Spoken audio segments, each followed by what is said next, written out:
អូហូញាក់សាច់បន្ទាប់ពីផ្ទេទៅក្លឹបថ្មីភ្លាមសុទ្ធឲ្យក៏ក្រៅលីកទៀតរឿងរ៉ាវ Karim Benzema ដែលផ្ទេទៅក្លឹប Al Hilal គឺជាព័ត៌មានដ៏ក្រៅកកបំផុតក្នុងក្របខ័ណ្ឌ Saudi Pro League នាដើមខែកុម្ភៈឆ្នាំ2026នេះបាទហើយបន្ទាប់ពីមានការរកាំរកូសរវាងក្លឹបចាស់គឺ Al Ittihad អស់មួយរយៈមក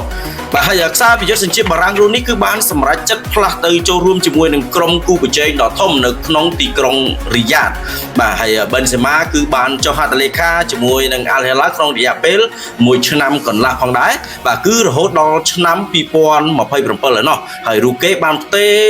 មកក្នុងនាមជាកីឡាករគ្មានតម្លៃខ្លួននោះទេបាទគឺ free transfer បន្ទាប់ពីបានព្រមព្រៀងកិច្ចសន្យាជាមួយនឹង Al Ittihad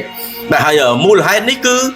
មានសេចក្តីរាយការណ៍ថាពួកគេគឺបែកបាក់នៅទំនាក់ទំនងរវាងរូកេហើយនឹងថ្នាក់ដឹកនាំរបស់ Al Ittihad ជុំវិញបញ្ហាកិច្ចសន្យាថ្មីរបស់ខ្លួនដែលធ្វើឲ្យគេមិនសប្បាយចិត្តផងរួមជាមួយនឹងទម្រង់លេងរបស់ក្រុមផងបាទហើយសម្ដីរបស់ Karim Benzema ចំពោះ Al Hilal គឺគាត់បាននិយាយថាក្នុងបទសម្ភាសន៍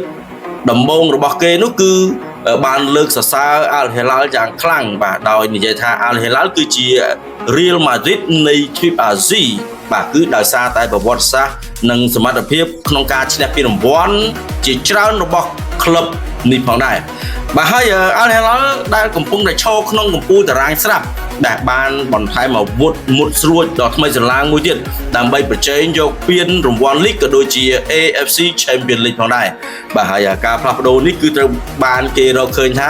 វាគឺជាការដាក់សម្ពាធយ៉ាងខ្លាំងបាទទៅលើ Cristiano Ronaldo ដែលនៅក្រុម Al Nassr ឯណោះក្នុងការដណ្ដើមពានលីកផងខណៈដែល Al Hilal គឺកាន់តែរឹងមាំកាន់តែខ្លាំងបាទកុំភ្លេច join ក្រុម Telegram ពីខមមិនខាងក្រោមជួបជាមួយខ្ញុំបាទនេះមាន Sven ដើម្បីទស្សនាលើការប្រកួតបាល់ទាត់ថ្ងៃនិងទទួលបាននៅព័ត៌មានថ្មីៗ